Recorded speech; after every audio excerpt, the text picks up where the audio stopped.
Welcome, everyone.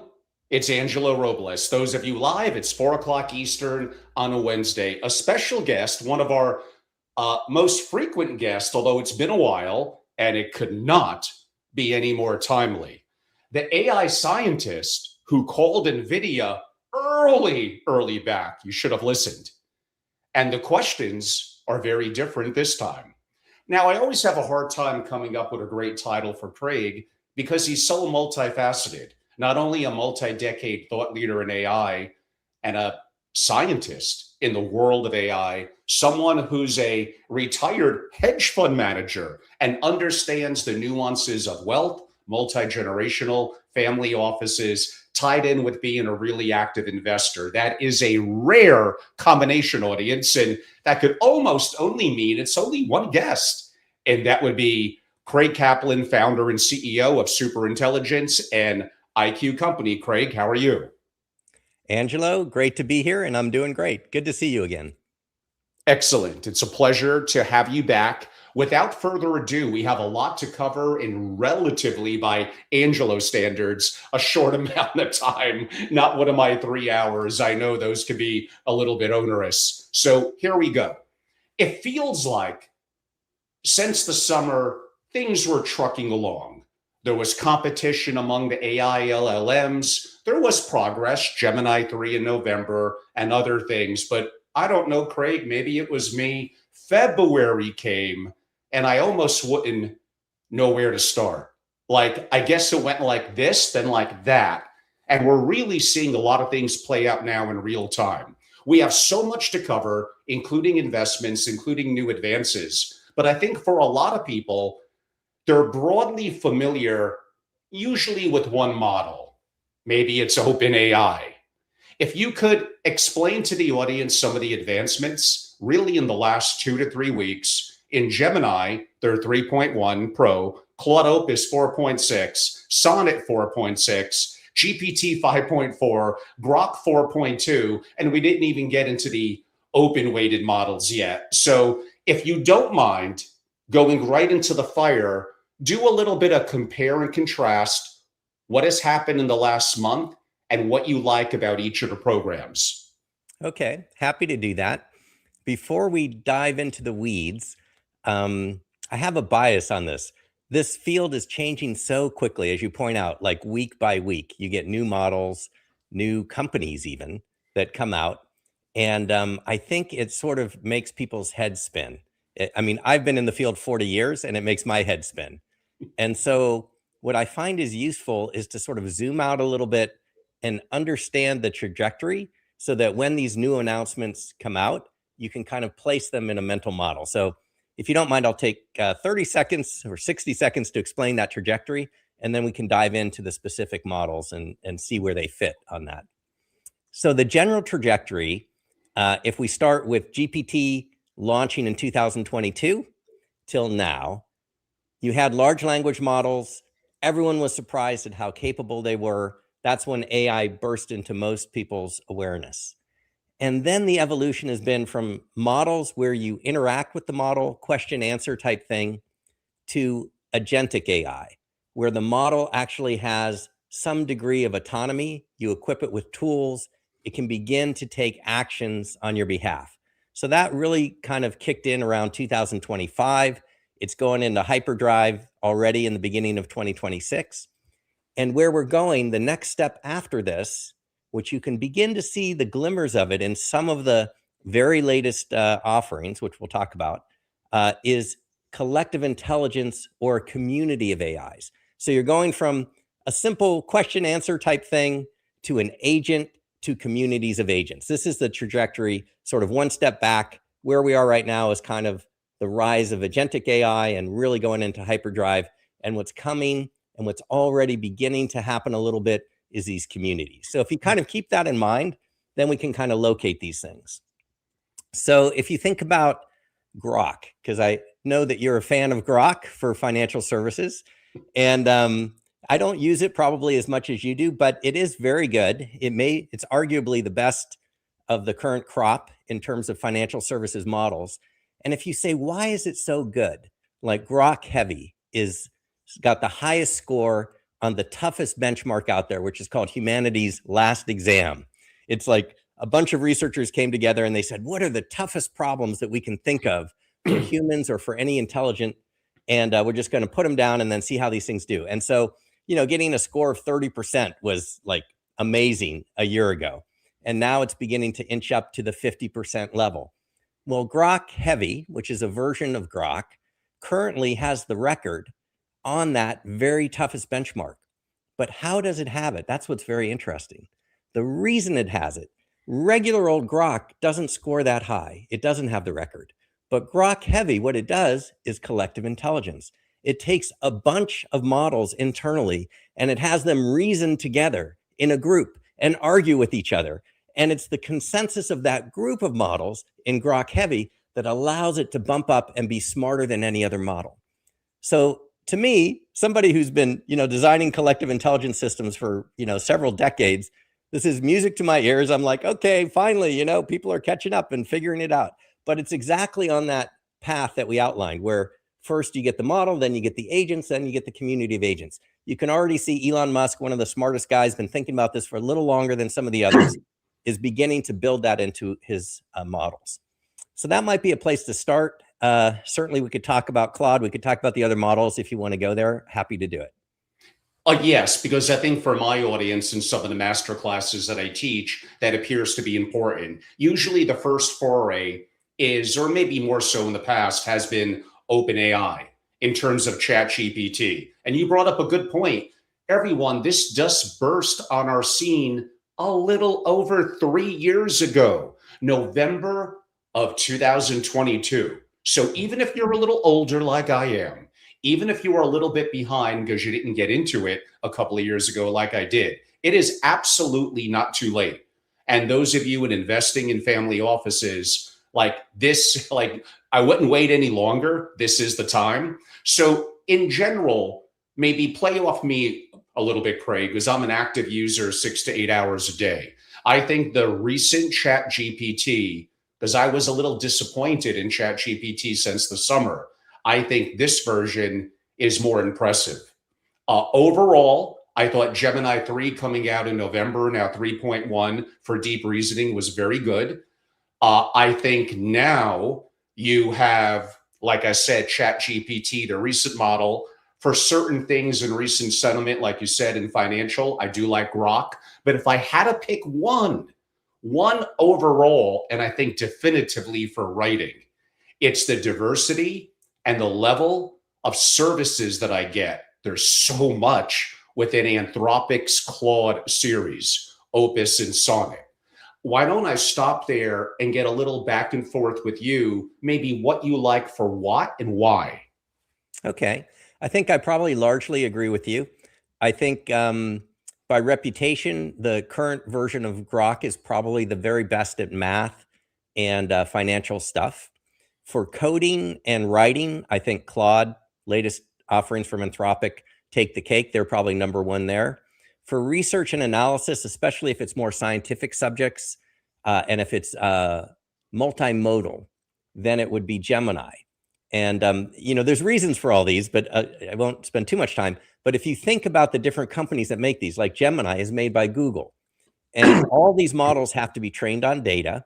So you can kind of reason your way into why these rankings have arrived at where they are. So with Gemini, for example, good at multimodal. Why? They own YouTube. Think of all that training data that they have, right? They have a tremendous edge in visual information that they can use to train multimodal models. So unless they really mess up in some way, you would expect them to be able to do a little better than some of the others that don't have access to that data.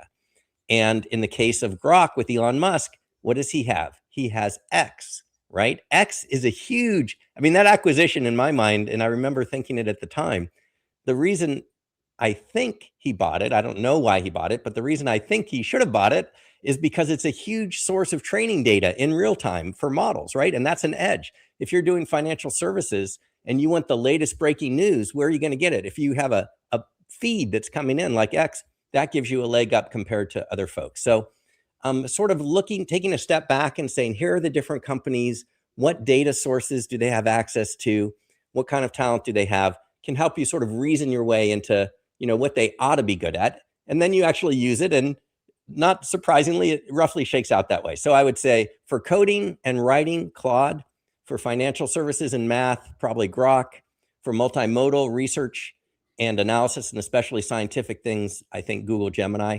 Those would be the top. And then, of course, you have Amazon has a model, IBM has models, many other companies. Mistral has a model, Meta has its models. So there's other people that have models, but I think the top three are probably those that are in different areas. Sort of one is a little better than the other. And I promise audience we'll get into sovereign risk, multimodal, Mac minis, not multimodal, I'm sorry, open weighted, all that. It's coming. We have a lot to cover.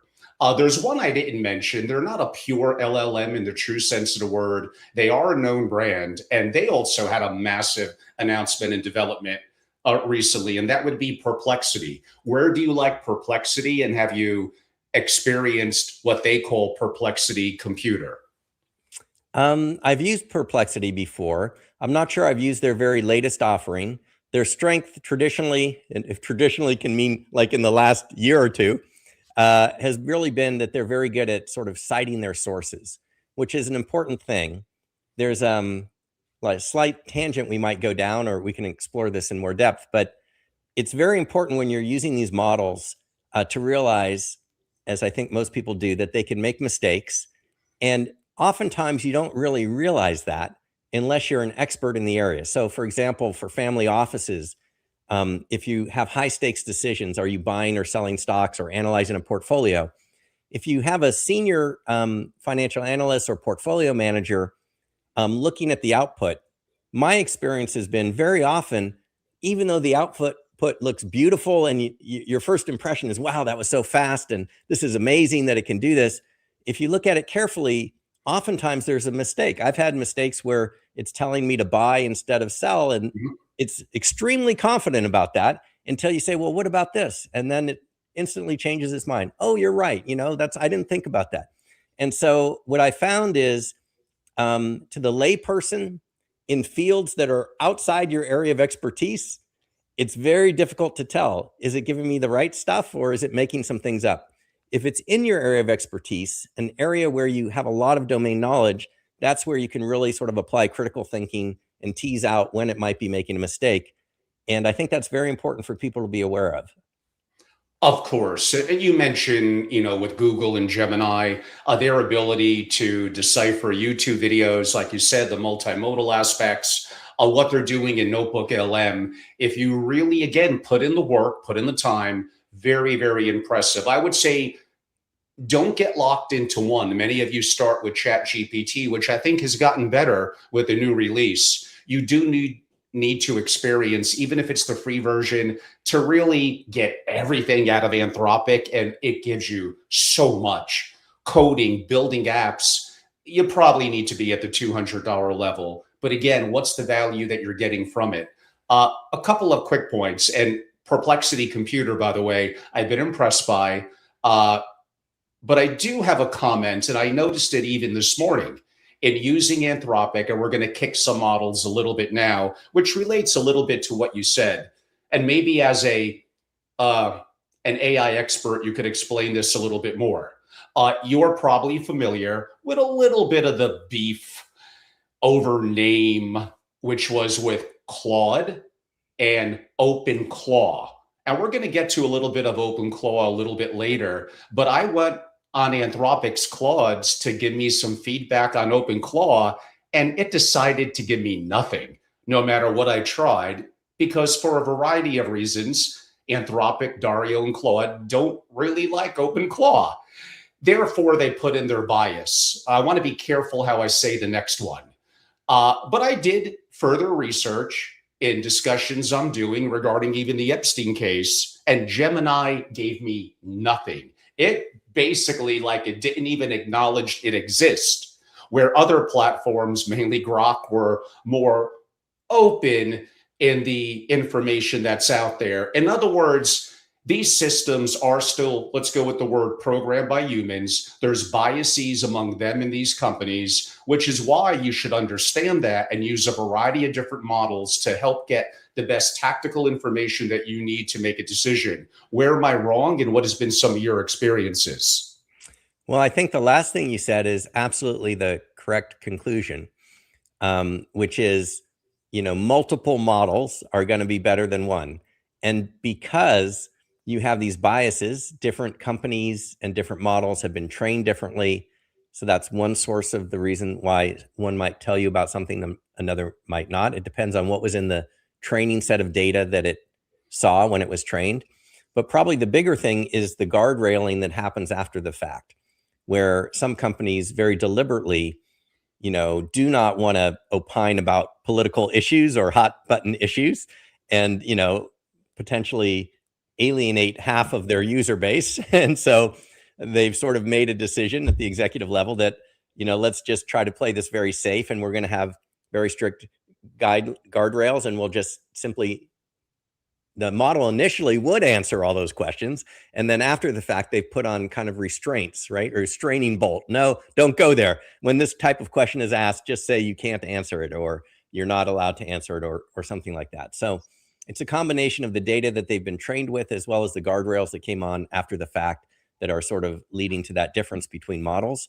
And I think a good solution for the user, and I agree with your comment that it's at $200, $300 a month, it's dirt cheap compared to the value that you're getting. So you can actually afford to buy 2 or 3 of them and use the collective wisdom of the group to help you have some checks and balances there in terms of their responses. And like I said, yes, audience, we're getting to open weighted a little bit later. And trust me, Craig knows a lot about investing. We're getting to that and the intersection of AI and within that. But I think it's important to lay some foundations here, what we're doing now. Gemini 3.1 Pro just posted a 77.1% on the ARC AGI-2, a benchmark specifically designed to test pure novel reasoning that models cannot memorize their way through. Maybe you want to get a little technical now, Craig. Does this relate to, is these AIs really LLMs just predicting the next letter and word? And is it starting to take it to another level? And is Gemini 3 with this 0.1 Pro on the cutting edge? So here again, I think it's helpful to sort of take a step back and understand some general principles, so you can kind of, as news releases like that, like how something does on a benchmark comes out, you can kind of locate it in an overall mental model. So the initial large language models that we saw back in November of 2022, and probably for the next year, you could compare them to the kid at school who did well on the test by memorizing everything in the textbook and all the answers. And so then the test came and they basically regurgitated back the memorized answers, but they didn't necessarily have a deep understanding.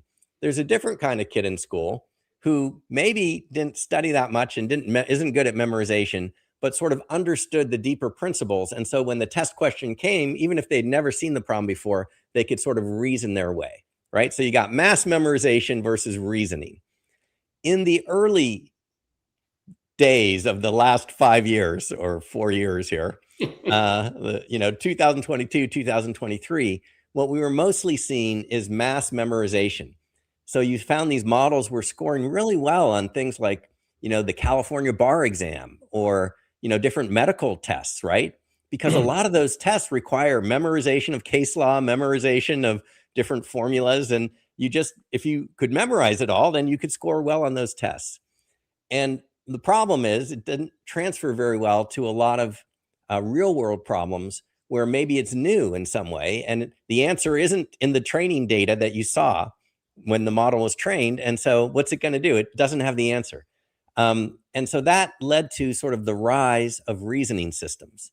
Now, I say the rise of reasoning systems. Actually, reasoning systems came first in AI. From 1956 until 1985, it was all symbolic AI. Everything was reasoning systems. It's just that in the mid-1980s until 2022, something else took over. This machine learning, automated memorization approach gained dominance because computers got faster and faster. And all of a sudden, that approach worked way better. It was way faster to have the machine automatically memorize this stuff than it was for humans to program in specific rules that had reasoning built into them. And so there was kind of this switch from reasoning, which was very good in the beginning, to this mass memorization. And now it's coming full circle. It's like as the limits of mass memorization are reached, now we have to add reasoning back in. And that's when people talk about inference time compute, when they talk about reasoning models, all of that is saying we're starting with a base of a model that's memorized lots of stuff. And now we're going to add in some reasoning capabilities so it can deal with the stuff that it's never seen before. And so that's kind of the back and forth that's happened in the field, over the last 70 years or whatever. And it's happened a lot faster in the last 5 years. And now where we are is you get pretty good models on their own, a single individual large language model. You give it some tools and autonomy so it can become an agent. It can reason. And now the next step, what we're just beginning to see is, wow, these things are getting pretty good. Let's put a group of them together so that the group is even better than any individual. Back to your comment about not relying on any one model. Even if it's a single model, not relying on any one instantiation, but having multiple versions that are sort of trained on different types of specialized knowledge and then working together. That's what we're going to see more and more of this year, I think.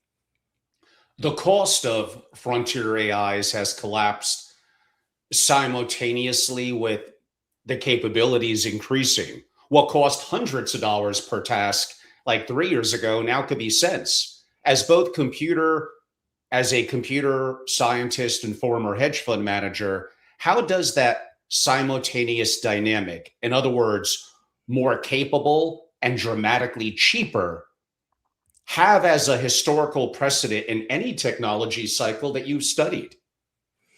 So there's kind of two schools of thought on this. And I think we saw both schools of thought come out earlier, when there was that DeepSeek moment, right? And all of a sudden, Wall Street didn't know what to do with this. I had friends of mine calling me up and saying, should I sell Nvidia? Should I sell, does this mean it's the end of AI? Because, you don't need to spend $100 billion to train this. The Chinese little company just did it and it's almost as good. And they're claiming it was so much cheaper to train. And so there was this idea that there would be a collapse as the price came down. That would really cause a problem. The other school of thought was, no, what are you talking about? As the price comes down, usage is going to go up. It's kind of like we'll make it up in volume, right? That you've heard that before in business, I'm sure. But in this case, I think it's really true, because if you think about what AI is really, right? What is it? It's intelligence. Is it possible to have too much intelligence? I mean, if you have more intelligence, you can just do more things, right? And the cost of this intelligence, if it comes down, wow, you can use more and more of it. And it's hard to think that there's really a hard limit to how much intelligence you can apply, because everything that humans have created has come from intelligence. And it used to be very, very slow. And obviously things have accelerated since the Industrial Revolution and so forth. So we can just look back even over the last 200 years and see how much progress was enabled by higher and higher levels of intelligence. If you now have a source of this that is really cheap, instead of paying somebody $100 an hour, you're paying them 2 cents or 10 cents an hour or $1 an hour, and getting the same level of intelligence out. I mean, that's a bonanza waiting to happen. And I think there's essentially insatiable demand. The limits are not that people don't want to use more and more. The limits are how much can you produce? And that's based on going to be throttled by the number of chips that are available and the energy that's available and other factors at the moment anyway. A little bit of we may be getting a little bit too deep in the weeds on this for some of the audience. We'll get through it pretty quick, but I think for some of my audience, they'll enjoy it. The labs are shipping frontier models, what feels like every couple of weeks. At what point, energy's behind it, chips, which can relate to the investment conversation upcoming, does velocity stop progress and start being more noise? Now, there's an important part two here. Important part two. 2017, I went to New York. I knew nothing about AI, but I knew about a gentleman at then not Meta, Facebook, called Jan LeCun. And he was kind enough to invite me over for like a 10-minute brief conversation. Again, I knew nothing about it then. It was well before ChatGPT. No question, Jan is very smart. He got a little bit ousted at Facebook with the new team that they brought in because they weren't happy with the progress, let's be honest. He had no problem raising for $1 billion valuation in his new company. But after that long-winded buildup, Jan has been a little bit more putting the brakes on AI in the form that we currently know it, what it could be, where others appear to not be held within a box. I don't have the technical chops to know where Jan, looking back, may have been right and is going to be right in the future, or is wrong. It appears maybe a combination of both. And I know I'm putting you on a spot with someone who's quite a figurehead in the community, but that never stopped me before, Craig. So what's your opinion about that? Yeah, so first of all, it's great you got a chance to meet with Jan. He's one of the top AI researchers in the world. And his expertise, as with Jeff Hinton and Yoshua Bengio and many of the other sort of luminaries in the field that are alive today, they really sort of excelled at the machine learning neural network form of AI, which is what that mass memorization was initially. And that was so AI is a big field, and there was a slice called machine learning, which most people today, they just think that's all of AI because they ChatGPT and these different things, they're all based on machine learning. And so they kind of are synonymous in people's mind. And so Jan LeCun was one of the pioneers in this area, very, very good at it. And in that field of machine learning, which led to ChatGPT, there is something called scaling laws. And scaling laws are really what's driving a lot of the investment. So it's kind of important probably for family offices and investors to understand this, even though it sounds technical, it's not that technical. It's kind of like Moore's law. Most people knows Moore's law. It's not really a law. You know, Gordon Moore, there's no law that says number of transistors you can put on a chip doubles every 18 months. It's not a physical law of the universe like gravity or something. It's an observation that over time that seems to be happening. Similarly, scaling laws are like that. They're an observation that, wow, every time we double the amount of data and double the amount of processing power that's applied to the data. So GPU chips, basically, we get faster chips. Out comes a frontier model that's smarter than the last one. That's what the scaling laws say. And they show it very consistently. So you can almost predict if I spend an extra 100 billion on data centers and I get this much more data, then my next model, you just draw the line and you say, it should be this much smarter than the last model. And this has gone on and on for several years. And there's a debate that's raging in the AI community about whether there's going to be a limit to it, right? I mean, most things have a limit at some point. So it usually doesn't go straight up. It sort of then asymptotes out, right? And so Jan LeCun, to paraphrase my understanding of his belief, is that we are reaching sort of those limits based on the current machine learning mechanism, the architecture, the way the algorithms work, where you just throw more chips at it, more data, use the same old algorithms, out comes very consistently a smarter model. He's saying those days are beginning to end. And what's needed is a new type of architecture that's not just the very narrow machine learning approach based on transformer models and neural network models that have gotten us so much action. Most of the tech companies, of course, prefer the simple formula of throw more money in, buy bigger data centers, smarter model comes out, make more money, right? It's easy. They don't have to think. They don't have to invent something new. It's nice and predictable. Jan's saying he's one of the voices that says, maybe that's not the whole answer. And we need to start thinking about smarter ways to build these systems. I think he's probably right. And I think the evidence for that is that already people have realized you don't want just the smart model coming out of all that training from spending more money in the data center. You also want the model to be able to reason after the fact. It's called post-training or inference time reasoning. And that's essentially what Jan is saying, is we got to start looking at architectures that include things like reasoning and other ways to design these AIs that are not so reliant on this narrow thing that has worked well in the past. And so that's important, I think, for investors to understand the trajectory that I see, because I go all the way back, and I had 1 foot in the reasoning camp and 1 foot in the machine learning camp back in 1985, right? So like I got imprinted as a young graduate student with both methods. And so the fact that you need both is not surprising at all to me, because memorization is good for recognizing things and rapid answers, and reasoning is good for things you've never seen before and multi-step problems. I mean, it seems obvious to me, and the field is just sort of realizing that. But as long as they could make as much progress and make a lot of money by just sticking with one thing, there wasn't too much incentive to change. Now, as people realize, oh, maybe there's some limits, like Jan's saying, now they're investing more in to add the reasoning back in, and that's what you're seeing. We glossed over it a little bit about 10, 15 minutes ago, comparing the models and how February and early March have been incredible with some of the advances. The one thing that we didn't bring up, if you want to give context to the audience, happens to be million token context windows. So Anthropic was very limited in the past until February came along. And then for at least one of their models that changed. Gemini was always good with a huge quote unquote context window. Why is that important? And where can it maybe degrade quality and be a little bit of a negative? Right. So the general issue is you have a large language model. It's trained on, let's say, the entire internet, and you can ask it questions and it will give you sort of the mediocre answer back from the average internet. If you want to get better than that, you want it to learn about your particular problem and maybe about you. And so as you interact with it more and more, it's remembering all that stuff.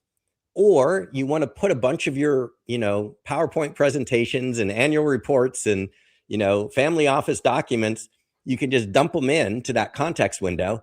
And now the AI system, instead of just giving you back generic answers based on the average intelligence of the internet, it's sort of it's using that average intelligence and it's combining it with the specific documents and knowledge that you've put into its context window.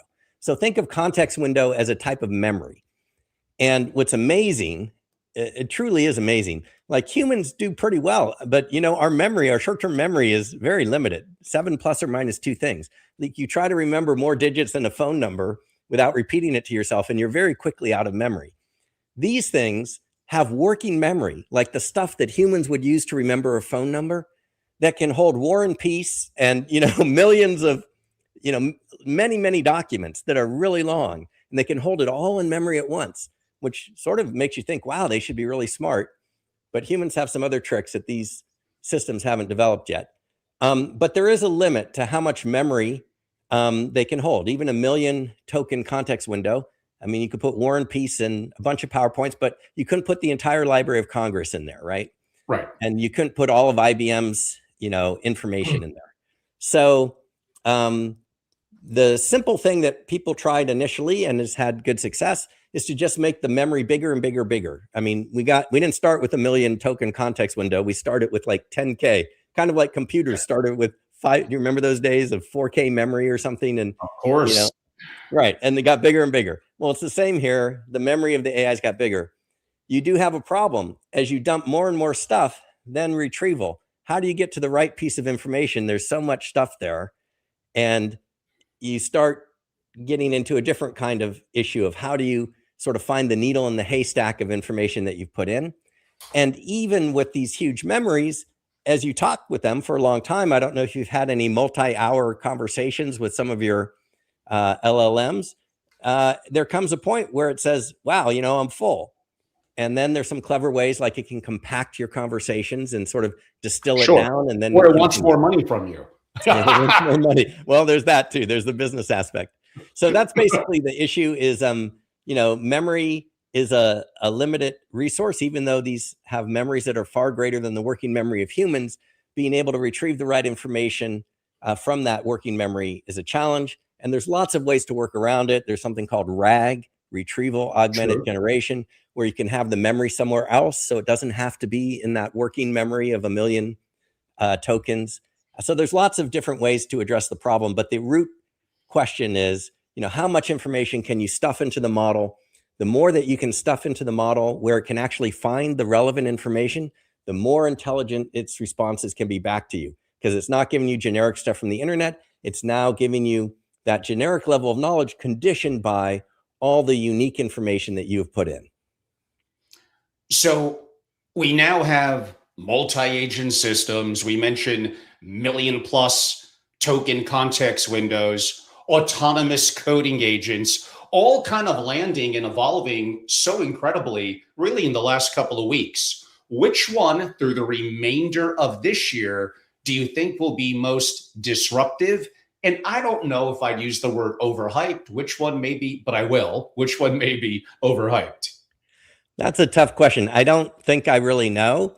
This is changing so quickly. You could have one breakthrough at any one of these companies we've been talking about.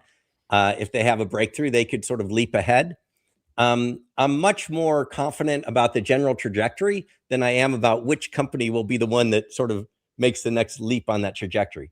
The general trajectory is going to be towards more autonomy, more personalization, and groups of agents. That I feel very confident saying. But which company will get there first? We see it's neck and neck, and every week the rankings sort of change. If we had had this conversation a year ago, I think Gemini would have beat out Grok on financial services. I actually wrote a paper about the different models, and Gemini came closest to a real portfolio manager with a lot of expertise at that time. Now I think that's probably changed. So it's neck and neck. And I think the best thing that a user could do or a family office can do is don't get yourself locked into a single model. I think be an early adopter of a community approach of multiple models so that you can see which one is doing better at what, and then you can lean more on that one. And as the technology changes, you're not you accidentally hooked your wagon to the wrong horse, right? And audience, I know some of you are asking for things like prompting. That's, trust me, beyond important. That's a little more for what I do in master classes, because there is both an art and a science to that. And correct, you could have a great program and you're not inputting really the right question or what you want from it, or it's too simplistic and not clear enough. You're going to be kind of disappointed in the result. There is an art to it. There is ways that I would recommend that I kind of say from my masterclass. And even then, you have to go back and forth. And I sometimes yell and scream at these LLMs. I'm still disappointed in certain outputs that I get, knowing that I'm a little bit of a master prompter and I know these things really well. So if you're not going to put in the time and the effort to learn how to somewhat master this, you're going to kind of give up and think it's a glorified search engine, which isn't half bad, but and inevitably it's going to have to go from chat, which is important, to doing things, which is what we hinted at with vibe coding, agents and swarms. And again, we have an hour and 15 minutes, so we can't, from the beginning, so we can't cover everything. I'm going to throw some curveballs and some unique questions upcoming that are going to take us in a little different direction, Craig.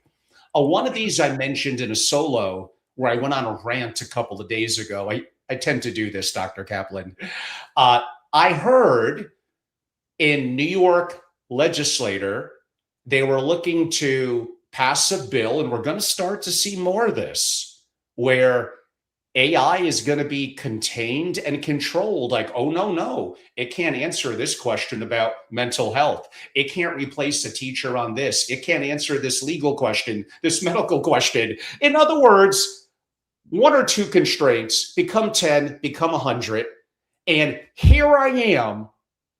I come from a very much a broken home, a working class family in New York. And for $0 to $20 a month, I have this amazing resource, and you, the government. Now, I admit I'm a hardcore libertarian, so of course you know the direction I'm going, Craig. But you, the government, are going to tell me what's good for me, what I should be listening to, and why can't I, for $20 a month at most, get incredible, broad legal and other guidance on this? Why do you want me to go to a $500 to $1,000 attorney that I can't afford? Like, they're protecting their turf. I hate it. And as you could tell in my voice, it makes me a little angry. So, couple responses. There could definitely be some cynical motives protecting turf and so forth. So that, may well be true. But if we're extremely charitable and we leave that aside, and let's assume for a minute that it's coming from good intentions, they're worried about concerns and they're attempting to address them. I would say the intentions are very important and well-founded in that there are some serious dangers that most people are completely unaware of with AI. It isn't they aren't the ones that you mentioned where it's, don't get legal advice. Yes, you can get in trouble with those things. It's not even it's going to take my job. And it's not even the prejudice, which you can definitely have definite racial discrimination, all kinds of things with these models. Those are all valid concerns to varying degrees. The knee-jerk response that we're going to regulate it charitably is well-intentioned, cynically it's protecting turf. Either way, it's not going to do anything. It's at best a speed bump in my mind, even if it was the very best legislation.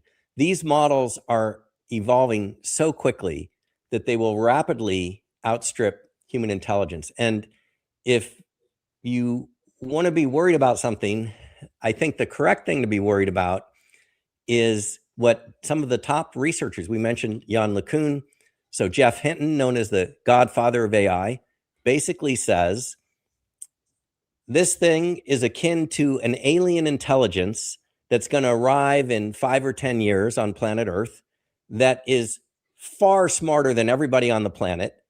And most people don't even see it coming. If we saw an alien fleet coming, we'd be preparing right now of what we're going to do. But most people are just like, now let's just go make more money with this. And there are some real dangers in how these systems are designed and in really sort of what sort of values are they going to have. And so people talk about P-doom, the probability of doom. This is a serious thing among AI researchers. I know it sounds like science fiction, Terminator or whatever, but we're talking about the top researchers, the smartest guys in AI who've been doing this like 30, 40 years. All of them are worried about it. Even Jan LeCun, who's probably at least publicly, the least worried, he sort of poo-poos it. He won't say it's a zero risk, but most of the people like Jeff Hinton, it's 20%. It's like 1 in 5 chance it wipes everyone out. And so if you want to be worried about that as investors, such as Paul Tudor Jones, who maybe your listeners are familiar with, one of the top minds on Wall Street, excellent risk manager.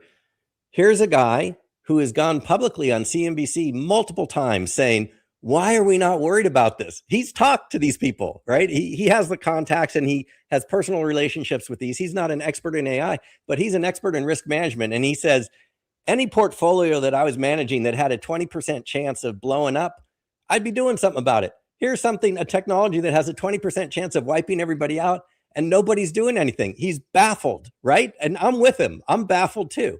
So I'm going to take 1 second to make a brief plug because there are people that are working on this that are very smart, along with Jeff Hinton, along with Yoshua Bengio.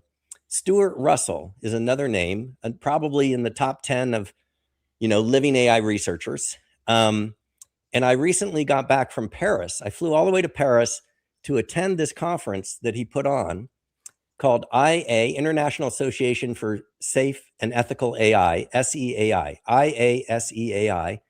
And if your listeners want to do something about this, they should go to that site.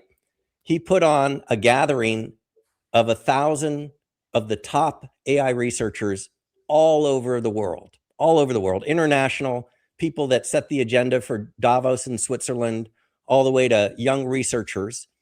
And they all were unified on how do we tackle this problem. So there's a guy who's actually trying to solve the problem that matters. He's not necessarily trying to do it with regulation of the type that you're saying, but he is, putting all of his brain power and his energy. And believe me, he's got other things he'd rather be doing probably, because it's a lot of energy to organize and pull all this together. But he's doing it because he realizes the danger. And so he had Jeff Hinton speak and Yoshua Bengio speak.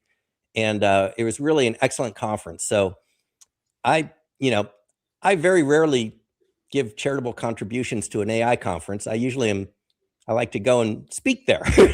But this was one. I came out of that conference and I said, wow, this guy is making a difference. And so if you are concerned about something like that, that's sort of the direction that I would go. Okay, I won't. I'm not associated with him in any way other than just recognizing that here's a guy who's fighting the good fight.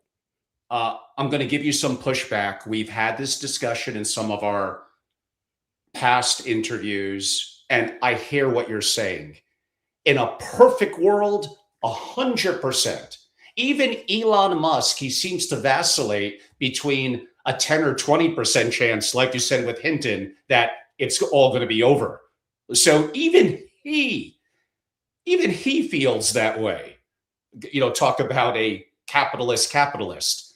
My problem, and we've had this discussion before, is not that I don't agree, not that I don't have some concerns. My problem is the race to AI is it's gonna whatever country sovereignty dominates it first. Imagine China really gets there first. They could replicate practically any US company, dominate Western democracies and conglomerates. The moats come down. They do it for so much cheaper. They could dominate militarily, bioweaponry.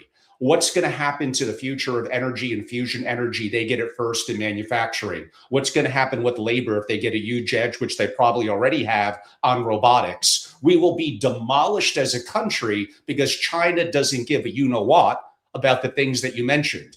It's one person who's the domineering force that makes the decisions. You fall in line, and their goal is to dominate the world, in my opinion at least, and beat the US. And I think with all the issues we have here and the challenges that you're describing and guardrails, they may very well end up doing that in a long enough time frame.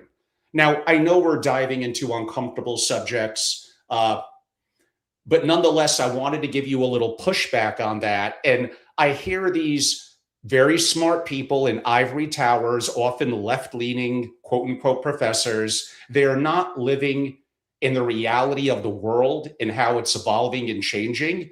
And yes, I think they're stuck a little bit in an ivy intellectual tower when in reality, we have to win, per my perspective, US and the West. I'm going to shut up. What do you have to say?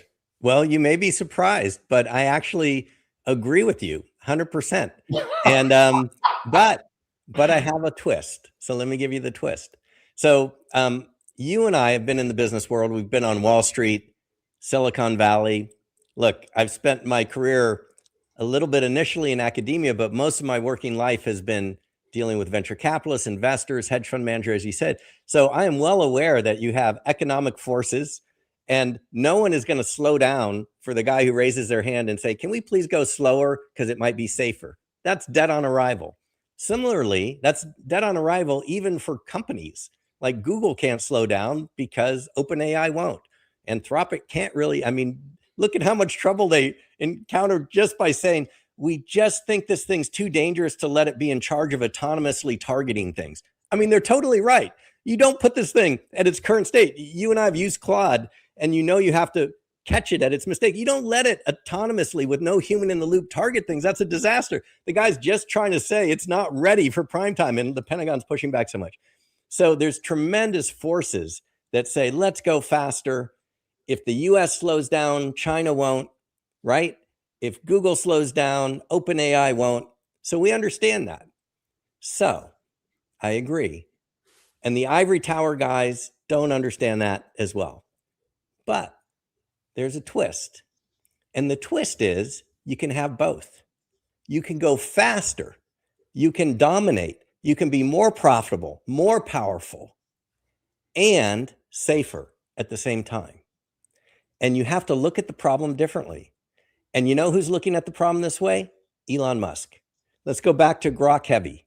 What is Grok Heavy doing? So there's no doubt that if it has the highest score on humanity's last exam, I mean, that exam was set up to say who's got the most powerful, intelligent model, right? And he's done it. But how did he do it? He did it by not building one super duper model. He did it by putting a bunch of models that work together in a collective, right? Collective intelligence of multiple models. That's actually an inherently safer approach. P-doom goes down when you do that. If you follow what Elon Musk did, if everybody did it, not only do you make more money and get there faster and have the better model, but safety increases. And let me explain very briefly why that's true. When you have multiple models working together, and this applies to family offices too, we've encouraged them to use multiple models because it's not the future of humanity at stake, but it's their portfolios. Your portfolio is at risk. If you use one model, that model is a black box. You don't know what it's thinking, and it's very difficult to predict what it's going to say. And if you blindly trust that with you or your client's money, you can have a very bad outcome that Paul Tudor Jones would say is unacceptable risk, right? So how do you deal with that? You have multiple models. Each one says something and it criticizes what the other models are doing. And so there's a transparency. Before it was a black box. Now with the community, you have transparency. Each model, when it's coming up with its ideas, it has to say them. When it says them, it's revealing what it's recommending. And if the ultimate answer is coming out of a whole bunch of deliberative models that are interacting with each other, and each time they interact with each other, it's visible what they're doing, all of a sudden, what used to be a black box is becoming more transparent. And transparent is safe. The more transparent it is, the safer it is. The more checks and balances you have, the safer it is. The more decentralized it is. So not one model has dictatorial control over your portfolio or over the human race, the safer it is. And that's purely architectural. That's just a design decision. That's saying, let's just design AI a different way. It's more powerful, it's more profitable, it's faster, and it's safer. So it's possible to have your cake and eat it too. It's kind of amazing. And you're beginning to see the smartest guys are figuring this out, like Elon Musk and the people, OpenClaw, the people who are building sort of agents that work together in communities. They're beginning to realize this. And that's going to be a good thing, not only for family offices and portfolio managers, but also for humans everywhere, I think. So I'm encouraged by that. Well, thank you. That's great insight. Given your past as a hedge fund manager, and I'm assuming understanding the macro picture and the issues around AI, I'm going to ask you and only one question, but it's an important one. I did a 1-hour solo yesterday that was a little edgy and controversial. It's more of a big picture macro, and I am going to bring you into it, which you may regret. But I'm going to couch it in a way that is going to be very much around AI and investing. I promise. Okay. And that is what we're released. So my take, you want to say it's a hot take. Sure, does the US run a regime change? Yeah. Do they want to help the people that want quote unquote Western freedom? Sure. I think that's very arrogant to assume that and put yourself in people's culture. This war, from my perspective, as almost every war understanding history, really comes down to economics, money, oil, and effectively energy. What I mean by that is a variety of different things. Obviously, what we did in Venezuela did impact China. What we're doing here is already impacting the world, and let's see how it plays out. In other words, going back to what I said earlier, it's coming down to the US and China. Energy is going to be very important to AI, oil, oil, oil. Now it gets a little deeper. Iran attacked other countries in the Gulf, at least strategic or tactfully is a better word. And these are countries, Saudi Arabia, UAE, putting in trillions of dollars into the US system of venture capital and AI. And now they're a little bit shaken. Maybe all the verbal commitments don't hold up. This appears to be very tactical from both sides, but to ignore the fact that this is probably mostly about oil, about energy, about AI is going to dominate the future. And it really is a battle to me. And please tell me where I'm wrong between the US and China. From my perspective, this is the main reason that we're seeing now. Please tell me I'm wrong or right or somewhere in the middle. Okay. So, I mean, part of being good at something is knowing your limitations. So I am not an expert in geopolitics. I can validate certain parts of your thesis there. Thank you. So, but not from the geopolitics area, which is sort of, there are people far smarter than me at that. What I can say is that there is, I believe, truth in the idea that we are living in an age, and increasingly will be more in an age, where you can take energy and you can turn it into intelligence. So essentially the middle thing is the AI, right? So you have energy goes in and then it gets converted into tokens, which is sort of little chunks of intelligence that come out the other end. And so if you have more energy, you can have more intelligence, because these artificial intelligences, that's the fuel for them. They need energy in order to function.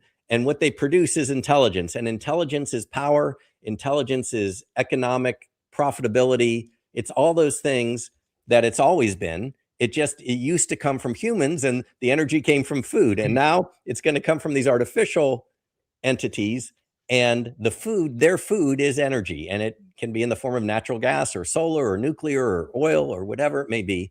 That part of the thesis seems true to me. Now, whether that's driving the war and that sort of thing, I think it's a valid hypothesis, but I don't know whether it's correct or not. It's a reasonable hypothesis, I should say. And Craig, please don't be so hard on yourself. I'm thinking of some of the geopolitical thought leaders: Mersheimer, Jeffrey Sachs, Ian Bremmer. Come on, you're more intelligent than them. They have a system that they use that has been working for decades. They're older, they're stuck in their ways. They do not understand AI. You're someone who straddles an AI scientific perspective, but also understanding macro and obviously investing, being a hedge fund manager. So Craig, everyone is being very modest. I'm going to ask you some other tough questions that are more investing related, although obviously that one absolutely directly and indirectly is. So I also went on a rant about 2 weeks ago where I spoke about within a reasonable time frame, but we're being a little optimistic. Let's call it 5 to 7 years. Is it possible that a company like Tesla, let's make the assumption SpaceX goes public, Optimus takes off, the markets go into a roar, everything is working here in the US. I know a little hard to believe, but let's imagine that. If these companies combined and we get a bit of a melt up in the markets, the radical statement, could that collective Elon entities, which is what, 5 or 6 of them, become the first $100 trillion company? Well, let's see. I'll answer from my personal investment sort of point of view, I guess. So first of all, I don't bet against Elon. So I don't short him, and I own a little bit of Tesla, not a lot. And the reason I don't own more is purely from a portfolio management perspective, looking at sort of the price. It's very expensive, and you have a lot of key man risk. You have one person that's really almost synonymous with the company, and is also, he's brilliant, but he's one guy, right? So when I look out there at my choices of where to deploy capital, I like Elon. I think he's brilliant, and I like what he's doing. I just think it's too expensive for me to buy more. And I could be wrong about that. If it does become a $100 trillion company, then it's a bargain to buy it right now. But I look at I have to always evaluate. I could put $1 there, or I could put $1 somewhere else. And I have to say, I still like Nvidia better than almost anything I see, because I know they have an excellent CEO. I know it's an excellent company. And I see the line around the block for their product, and I see the moat that they have. And yeah, so they're kind of my gold standard. I look at every investment, I say, am I getting a better deal? Other than concentration risk, which of course, from a risk management point of view, you can't have too much in anything, even if it is your very favorite thing. You have to be wary. You could be wrong. But I'm constantly comparing my options. So short answer, yes, maybe. But I kind of adjust it compared to, the valuation at the moment, which for me personally is high, although I do own some. And I had a very popular guest on. He's co-host of the Moonshots podcast, incredibly intelligent, Dr. Alexander Wisner-Gross. That was about 2 weeks ago. And he did talk about some of the things that Elon talks about satellites, about space, about the moon, about data centers in space, inevitably Dyson swarms. And it was very intense for a traditional family office audience, meaning he threw a lot at them. That, forget 20, 30 years, he's talking 3 to 5 years. Again, God forbid, nuclear war and things could go really wrong. So let's take them out of the picture. Things are going to be very, very different. If intelligence is increasing this much, probably passing what Einstein this year, and then exponentially growing from that. I'm not so sure that Wisner-Gross is wrong. We could debate his timeline might be a little too soon. My big problem with it, big problem, too strong of a word, he might be underestimating, I hinted at this before with New York, governments, corporations, institutions, they often move slow. They go by votes, people getting displaced, getting $10,000 a year. UBI is not going to cover it, although we could debate with massive deflation, debatable. But what I'm saying is, I think he's directionally accurate, and maybe he is right in 3 to 5 years, but I think there'll be forces at work that are going to slow it down. Sorry it was so long-winded, but what is your perspective? I think it's a lot easier to see the trend than it is to sort of know the exact timeline. So the trend, and the reason that an accelerated timeline could be true, is that you have intelligent systems that will outstrip humans. And once they are autonomous, they can self-improve. And when you have humans out of the loop, right? So the thing that is the limiting factor on technological progress up until now is that humans have been driving it, and our brains only go so fast. You know, a neuron fires on order of 10 to 100 milliseconds. Okay. So that's as fast. It's like how fast the brain signals can go. You can only think, you know, maybe one thought a second, and it's probably not a very deep thought. Okay. But if you have an AI that can think a lifetime of human thoughts in 100 milliseconds, that's a game changer, right? I mean, the speed of thought. If you take humans out of it and just say what has created everything that, you know, we love in our culture and technology and everything that humans have ever built, it's been human thought operating at one thought a second, or maybe one thought every, sometimes slower than that. But that's been chugging along, and the end result is where we are now. Now you drop in a new form of intelligence that does a lifetime in a second. And it's very, very hard to understand, you know, what that means in terms of progress. But in order for that to happen, the humans have to be sort of out of the loop. And from a safety and, you know, desiring humans to continue point of view, I hope humans stay in the loop as long as possible, working alongside the AIs. And there will be a time, in my view, it seems almost certain, that the humans will be out of the loop. And at that point, it's very, very important that those AIs and other intelligent entities have human values, positive human values, that during the period where the humans were in the loop, they managed to transfer not only their expertise, but also their positive values, so that this thing is living a lifetime in a second, but in service of things that are aligned or good for humans. That's kind of very important. It's a beautiful answer. Of course, I agree, but I'm going to give a little bit of pushback. And we've had this discussion. It relates a little bit to a variation that I asked earlier. And I get it. People from out of the US are probably saying this about the US, but you can't tell me that very smart people, and Iran has a whole bunch of really smart engineers, Yes. North Korea, Russia, China. I know I'm angling the countries that we in the US don't have a great relationship with. I get it. So maybe I am blinded and in my own echo chamber. Those of you around the world, you could say that, and maybe I don't have much to say back to you, but you're wrong. But my big picture is it takes one person to not believe that and develop AI and bioweaponry that doesn't care about human life and value. Only one person, they may not even need to be that smart in the future. They just have to be effectively evil. And that may come from somewhere here in the US as well. Craig, we're being a little Pollyanna. Like, what's going to stop that from happening? Well, I don't think humans are going to be able to keep up with AI.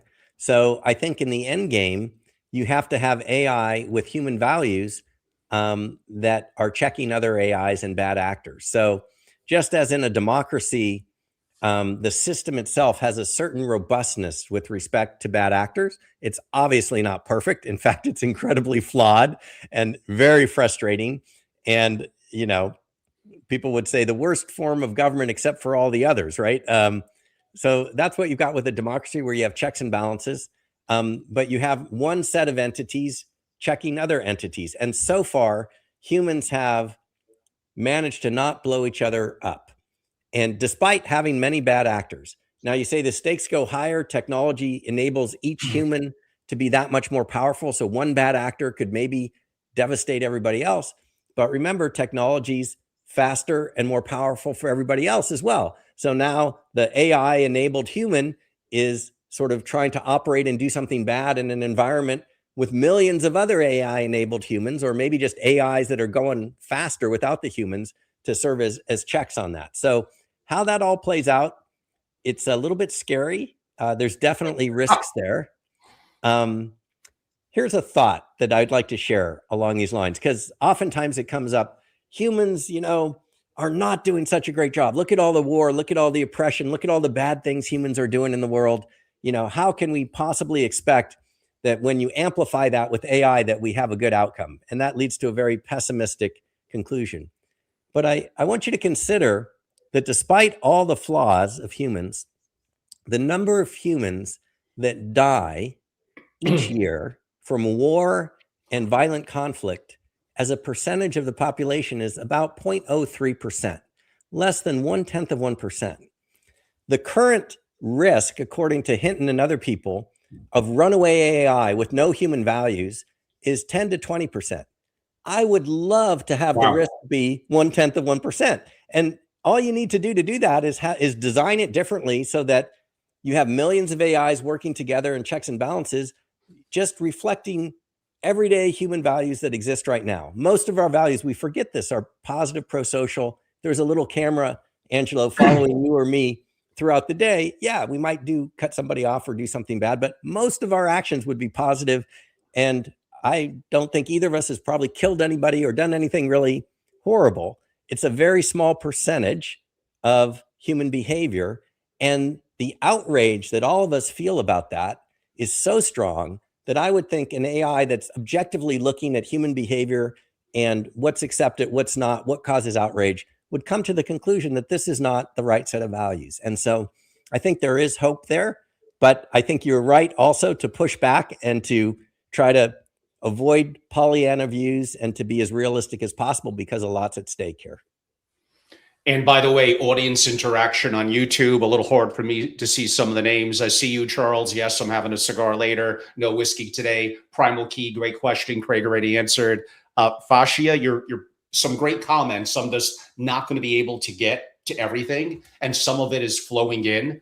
I would like to talk about something that popularized really just a month ago. Again, amazing, although it's been around a notch longer. It came into the forefront, and the founder is now a bigwig at one of the big frontier models, but that would be OpenClaw, a company that I briefly mentioned earlier, being effectively kind of with a Mac Mini for a couple of $100, an open weighted model effectively for free. I could be sovereign on my own computer, protecting my IP, not touching the cloud like more of the traditional non-open weighted frontier models. This OpenClaw is getting a lot of traction. And again, some vulnerabilities, security challenges. But Craig, it's all happening so quick. We could do an hour or two on this. I still have 3 or 4 more questions, but why don't we give it a little bit of attention and love, because I think it's worth it. Sure. So I'll locate it on that map that we talked about. So where does OpenClaw fit? It fits in AI agents. Essentially, that's what it is. It's a personalized assistant that can take actions on your behalf. It can send emails. It can organize your email. It can basically, it's an AI that's been equipped with tools and a level of autonomy. And as much autonomy as you're willing to give it, it can do a lot of things that a normal assistant would otherwise do. And it does it extremely cheaply. And as you said, you can run it sort of on your own computer and you don't have to worry about your data leaking. There are some security concerns. But the way I think of that is that's great. That's an evolutionary step. That's where we're going. I mean, it's just right on the main trend, which is you're going to see more and more. I don't know if it will last, longer than 3 months, or if in, 2 years, it'll be bigger than OpenAI. It's hard to evaluate how these things go. But what I can tell you is that trend of having personalized assistants and agents that are more and more personalized for you, that are acting on your behalf, That absolutely is going to continue. And this is the latest example of it. There have been half a dozen, or probably half a dozen that I know, but probably dozens and dozens of other versions that didn't get the viral takeoff that OpenClaw did, but that are out there. And some of the big companies had Agent Builder and, Claude Project and all these other different things. There was Crew AI. This one is the one of the moment that has captured the imagination because it's easy to use, it's open source, and it's the hot thing of the day, right? And I wish them well, and I think it's going in the right direction. And audience, I got a couple of more questions for Craig. And I would have liked to have done a deeper dive into sovereign, which we just hinted at there, meaning open-weighted models that never touch the cloud. If I'm a family office, I protect my own data. Yes, they're more limiting, but if I'm building it in a limited matter, the fact that it doesn't need to have the level of broad intelligence, and Quen and DeepSeek are doing some very interesting things. Llama, I hope an American company will one day catch up relative to that.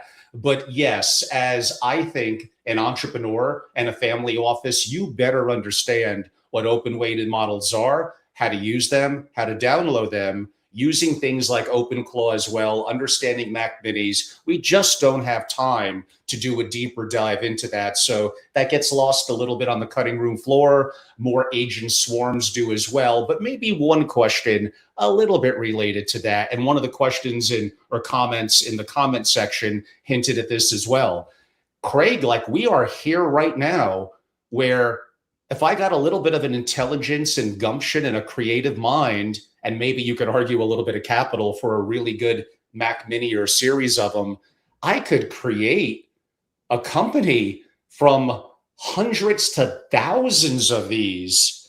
Putting this together, being an entrepreneur, we are absolutely gonna see singular person, quote unquote, billion-dollar companies, multi-billion-dollar companies. And come on, Craig, we're heading to, there's going to be effectively zero person. These are going to, now that may require fiduciary legal issues aboard. Let's throw that complexity a little out the window for a second. We are obviously trending there. How am I going to compete as an entrepreneur in 5 or 7 years when the machines are just going to be so much smarter and can work 168 hours a week? And sadly, I can't.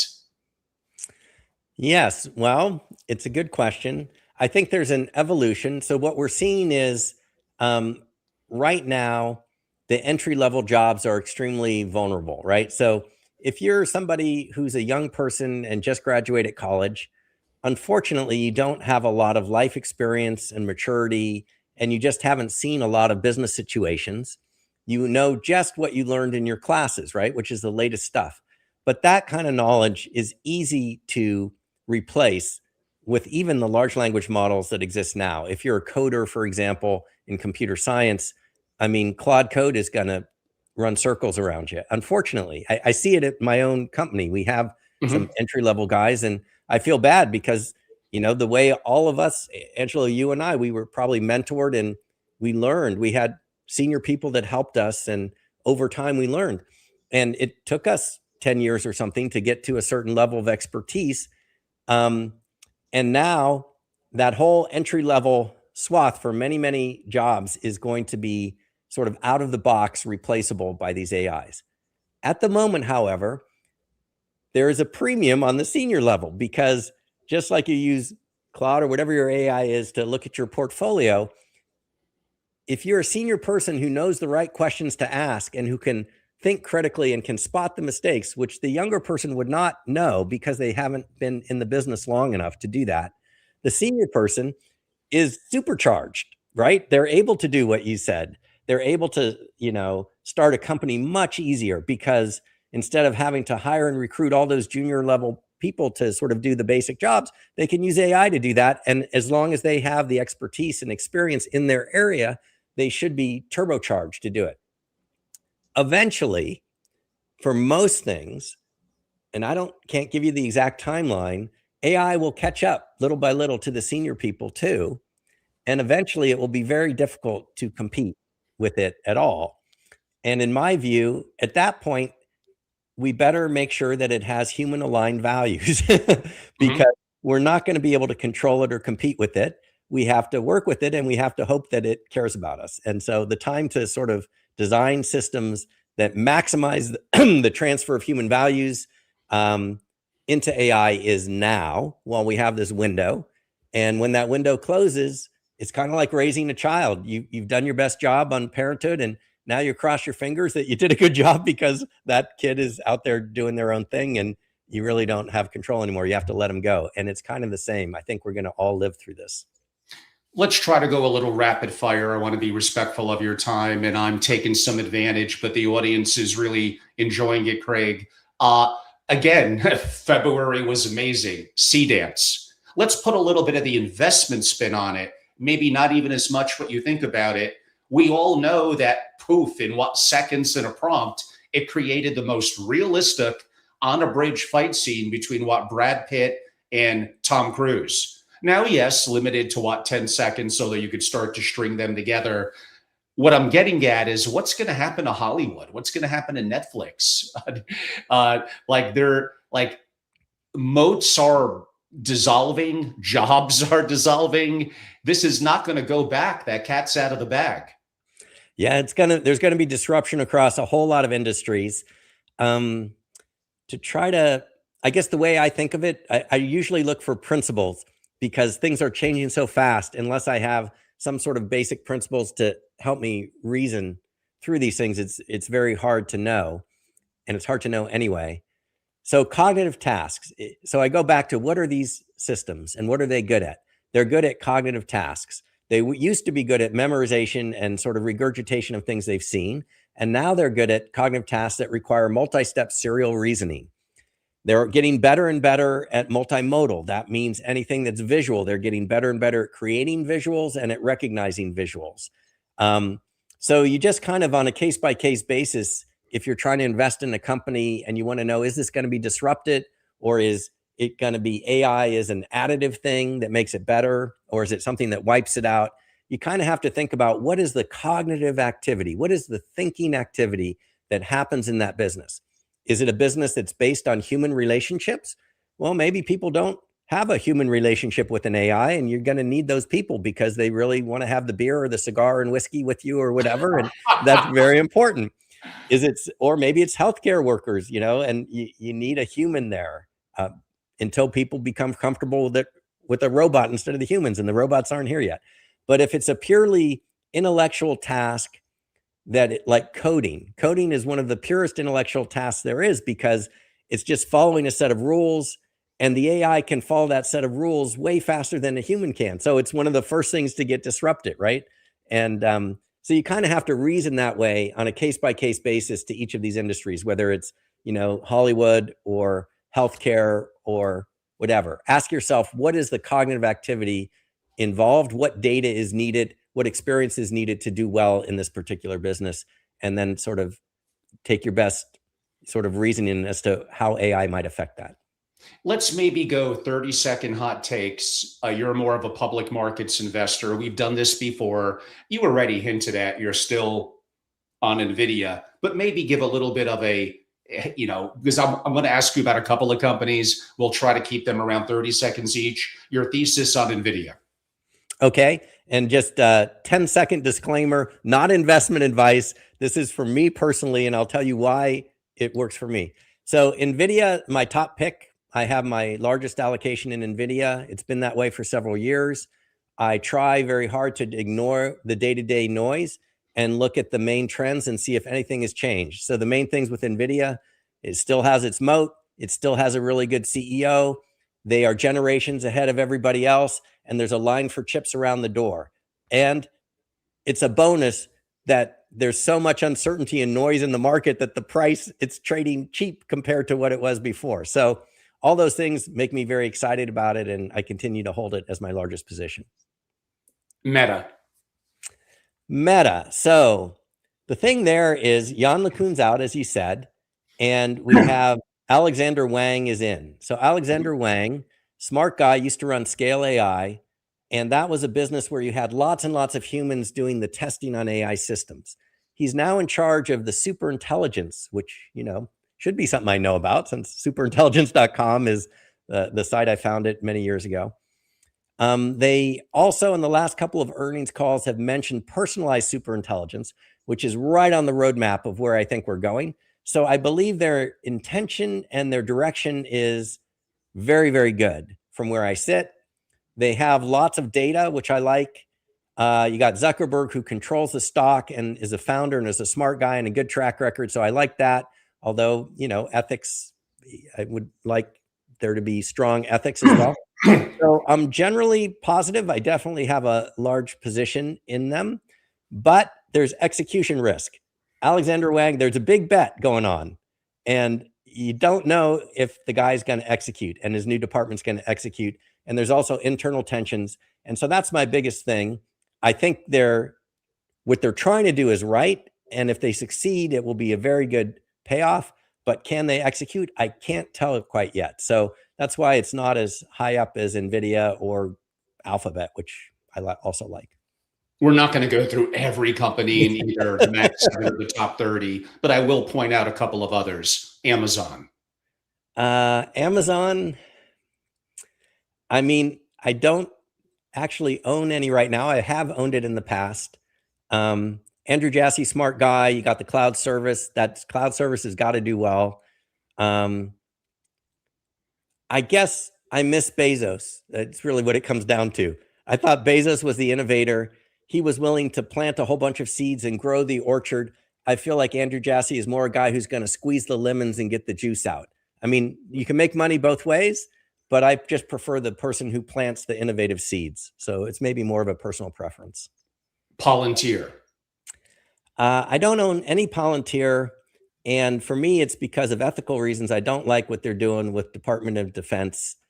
And I also think if I leave ethics aside, they're very expensive. I'm not a value investor, but I just compare the PE I have to pay there to the PE on Nvidia. And I say, is the guy really better than Jensen? And I'm like, no, he's not. And I'm paying a way higher PE, so I don't own it. And I mean, those are all big names that everyone's going to know. You must look at things relative around exponential tech and AI. And again, the stack goes down from energy plays we could debate to even a company like Corning that is making glass and components that go into this. What are a little bit more under the radar companies, even one or two that you're looking at? And again, people do their own thesis and make their own decisions. Let me answer that by giving people, instead of giving you a fish, I'll give you how to fish here. In the area that I feel like I have strong expertise, which is AI, I'm not an expert in energy. I'm not an expert in copper commodities or things like that. So there may be many opportunities there, but I don't know them. So I always go to my strongest thing where I have an informational advantage, I feel. And that is the AI companies themselves and the chip companies. So there's three pillars. It's going to be compute, it's going to be data, and it's going to be talent. Those are the three things I look at. So if I go to any company like Alphabet, for example, I'd say, okay, what do they have in data? They got YouTube, they got every Google search that's ever been done. That's a huge data advantage. That's a check. Then I say, what about their talent? They've been working on AI since way before it was cool, right? So they have lots of talent. Now, some of it's left, but they still have pretty They got talent. like Demis Hassabis, who's incredible. That guy's amazing, right? And they've got some good talent that they brought on, and also they have, the founders were very good. So they've got the talent, and then the compute. Well, they're building their own chips. That's pretty good. Yeah. Okay, so the main risk there is, can they execute? Because they tend to have in the past been somewhat bureaucratic, but recently they seem to have gotten their act together. So I really like them. But that's how I analyze it. I look at those things. Nvidia, I mean, they're awesome on compute, right? They've got the best chip out there by far. And that's one of the three pillars. Data, I don't know if they have much data. So they're going to, they're going to be used by somebody else who has the data. And algorithms, they have smart researchers, but not as good. But they're also doing open source. They're doing all kinds of things. He's so visionary. So the talent part, I give him 5 stars for being a very talented CEO. And he's my same age, and he's been in business as long as I have. And for him to keep going the way he's going and have that vision is truly impressive, I would say. Indeed. Some of the comments coming in, okay, you forced me to ask any specific thesis on Intel. You know, there's a lot of politics involved in that. Who would have thought that the federal government, I wonder why.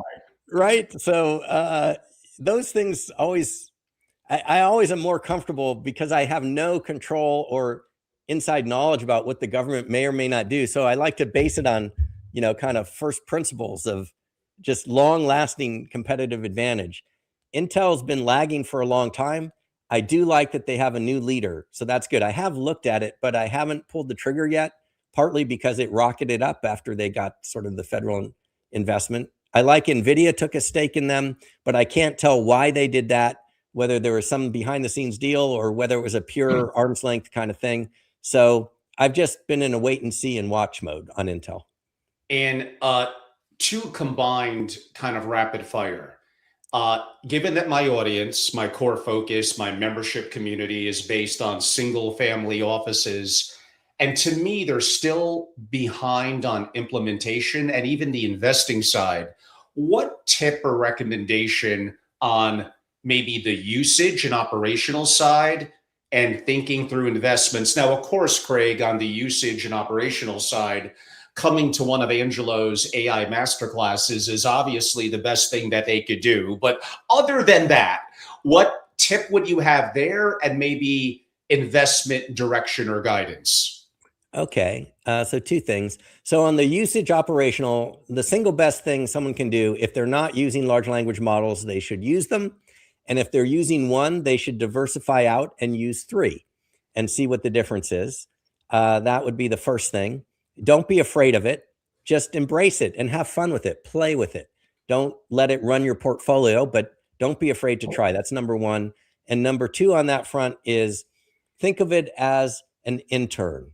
If you had an intern that come in, you're not going to turn your portfolio over to the intern. You're going to supervise him. But this is a really bright intern. Interns sometimes come up with good ideas. So don't close yourself to the possibility that they might come up with a good idea, but you have to be highly critical. I've hired a lot of interns from, master's programs and everything. And some of them were extremely confident and felt like they knew the right answer, and they completely were wrong. And those were the scary ones. And AI is a little bit like that because it comes off very, very confident. It's like the intern that doesn't know what he or she doesn't know. And so therefore you have to be hyper vigilant on that. At the same time, they can add value and you should be playing with it for sure. So that's on the usage piece. On the investment side, we've talked about those three pillars. I think that's my best advice there. A second piece of, I don't know if it's advice. It's not really advice because it's not financial advice. Thoughts, I should say. A second thought for investors is think about if there is going to be widespread adoption and it's going to be in the corporate sector as opposed to individuals, although it applies to individuals a little bit. Data is one of the pillars. So who's going to help manage the data? What are the companies that are going to help companies that have all that data? Which companies are going to help get that data into a place where AI can use it? That's kind of what Palantir does to a certain degree. It's part of what they do. There's lots of other data companies out there. I think that's an area that I would be investigating to figure out which of those sort of maybe have a leg up. And maybe 10-second thesis AMD. AMD. It's like Avis. Remember when it was Hertz and Avis? We try harder. That's my view on AMD. And I like Lisa Su. She's great. But look, I mean, I love Stacy Ragson. If you want a good analyst on semiconductors, Stacy Ragson is really good. And, he's like, look, they're making progress. They're growing their revenue and everything, but it's still kind of rounding error compared to what Nvidia is doing. So, yes, it's good for diversification if you want to have a second chip player. But again, if you look at the PEs and you say, which would I rather hold? If I only could buy one, I would go for Nvidia probably, personally. And a closing comment question from me that I would love this is a little philosophical. I can't help it. I mean, really think about this, Craig. I'm sure you thought about it before, and I mentioned this on some of my solos. For billions of years, we've had sunshine, oil, sand. Look what comes from sand, and metals in the earth. Humans, as we know them, what about Homo sapiens about 200,000 years? Yeah. And right now we're at that point in history where what makes up our world, sand, metals, the sunshine from the sun, and oil is converting, that you hinted at before. This is converting effectively energy into intelligence. It's pretty amazing when you think about it that way. It is. I agree. When you step back and think about it, this is like the most exciting time I could imagine being alive, and the changes that are going on. It really is a unique point in all of human history. And I don't think it's because we're just living here and we're short-sighted. I think if you take the long view, you really can see an inflection point that has never occurred before. So what an exciting time, and definitely important to get educated on it, as you have mentioned to your viewers there. And Craig, tell us a little bit in closing, then I'll do a brief wrap. You own superintelligence.com. What a great URL. What does that mean to you, and what are you looking to accomplish with it? So I see the evolution of AI from narrow AI, which was very good at certain things like chess, to general AI that can solve any cognitive problem. We're working on that. We're getting closer with agentic AI and then community of agents. All of that, I think, leads to sort of AI systems that are as good as the human. And then very, very rapidly, I don't think you stay there very long, almost a matter of weeks or months, you go from as good as the average human to sort of better than the best human, because these systems can self-improve. And that is super intelligence. So we already have narrow super intelligence, like the AI programs that exist today are better than the world champion at chess. They're better at folding proteins than any human alive. They're better at certain specific tasks. But super intelligence of the kind that I'm interested in, artificial super intelligence, is general, better than humans at any task. And that is coming. And so superintelligence.com, I've been working on this a long time. I got that domain name in 2006, which was, I think, 8 years before Nick Bostrom wrote a book called Superintelligence. And my main focus is to try to help people understand that there are design decisions that are very important, that can influence whether it's safer or less safe. And just like what Wall Street people do, you try to shift the odds in your favor. That's what we're trying to do. We're trying to adopt designs that are safer. They can be profitable. They can be faster. They can make you more competitive. In fact, they need to do all those things. I 100% agree with you, Angelo, that you have to have those things, but you should also be smart about how you design it so that it's also safer. And if we do that, that greatly increases the chances that this is really an age of prosperity for everybody, and that it doesn't go off the rails. I think that's the most likely case. But as Paul Tudor Jones would say, 10, 20% chance of the thing blowing up, that's way too high. So I'm with him on that. Let's get the risk down. So just do a little management of the tail risk. Otherwise, the portfolio is looking good. That's how I'd leave it. Excellent, Craig. And again, everyone, it's great to have Dr. Craig Kaplan on. I recommend following him on social, having an understanding of what he's doing by going to superintelligence.com. He's been a wonderful guest and one of those multi-decade entrepreneurs, AI scientists with the chops from a technical perspective, but also an investor. What a tremendous combination. It's always a pleasure once or twice a year to have him on. Everyone, we got some new people in the audience. I'm Angelo Robles, a veteran, but that makes me feel old. I don't know if I like that.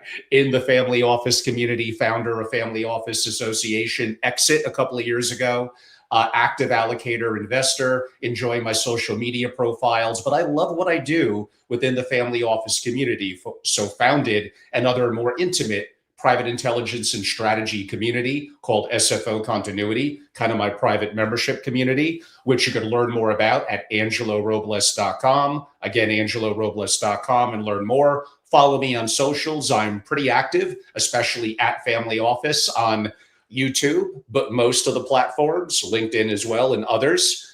And if you're watching this live or newly recorded, next week, beginning March 16th, I'm off to Palm Beach, Florida.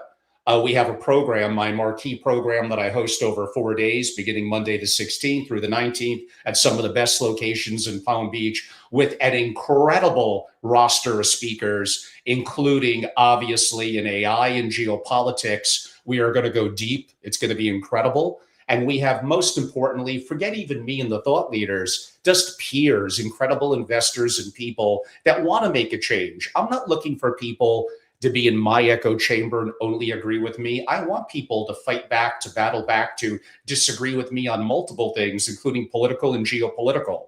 I think that's where we learn, where iron sharpens iron. And as new information comes in, I could adapt my opinion. I don't want to get anchored. So having incredible investors and families, a very good number of them, together over multiple days, that's what membership provides and the value. Now, if you're also watching this live tomorrow, meaning Thursday at 11 o'clock Eastern, I do have my final interview meeting in my digital platform until I'm back from about 8 or 9 days in Palm Beach. And I haven't covered this subject comprehensively in a long time. We have V. Polis on, World of Women, incredible entrepreneur in Web3, tokenization, and NFTs. When was the last time you heard me mention that? And she was also in the hedge fund industry, traditional finance. So she segues kind of the future of Web3, where it interacts with AI, but also understanding traditional investing people and family offices as well. So that's 11 o'clock Eastern tomorrow, meaning Thursday. If you're watching this in a recording, well, then just go to my @family office on YouTube and you can watch it there. So everyone, this went a little longer than I wanted. Craig was very generous with his time. It's always tremendous to have him on. Again, go to superintelligence.com. Everyone, I'm Angelo Robles. I appreciate you. Thank you all so much. And some of you, I will see you in Florida, in Palm Beach next week. It'll be a pleasure. Thank you. And thank you, Craig Kaplan. Thank you so much. Thank you, Angelo. It was a pleasure to talk with you again. Pleasure's mine. Thank you, everyone.